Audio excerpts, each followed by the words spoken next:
نزیکەی 300 ڕۆژ تێپەڕ دەبێت بەسەر کۆنتڕۆڵکردنی پارێزگای نینەوە لەلایەن چەکدارانی دەوڵەتی ئیسلامی ناسراو بە داعشەوە و لە ئێستاشدا گفتوگۆکان بۆ دەستپێکردنی ئۆپراسیۆنی کۆنتڕۆڵکردنەوەی ئەو پارێزگایە بۆ بەشداریکردنی هێزەکانی پێشمەرگە بەرەو کۆتایی دەچێت.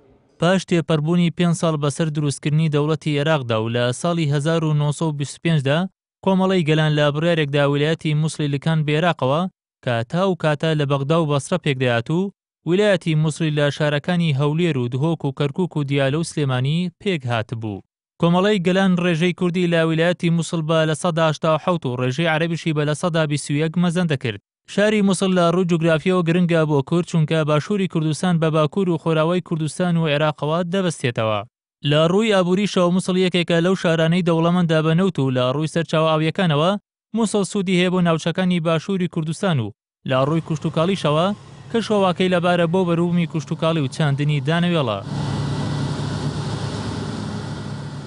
لە ئێستادا کورد لە 130 دانیشتوانی موسڵ پێک دێنێت بە شێوەیەک جگە لە قەزاکانی بەعاج و حەزەر سەرجەم قەزاکانی سەر بە موسڵ زۆرینەیان کوردن و بەسەر کوردانی موسڵمان و ئێزیدی و شەبەک و مەسیحی و کاکەیدا دابەش بوون.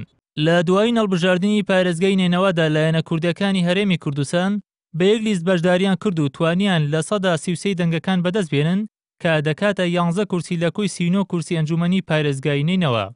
هاوکات هەرێکە لە سەرۆکی ئەنجومەنی پارێزگای نێنەوە و جێگیری پارێزگار و بەشێکی زۆریش لە بەڕێوەبەری ناحیەکان بەر کورتکەوتن.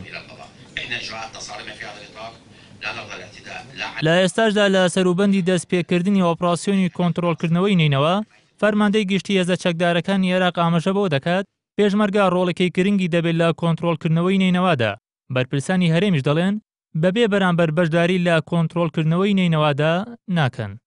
بەرهەم ساڵح NRT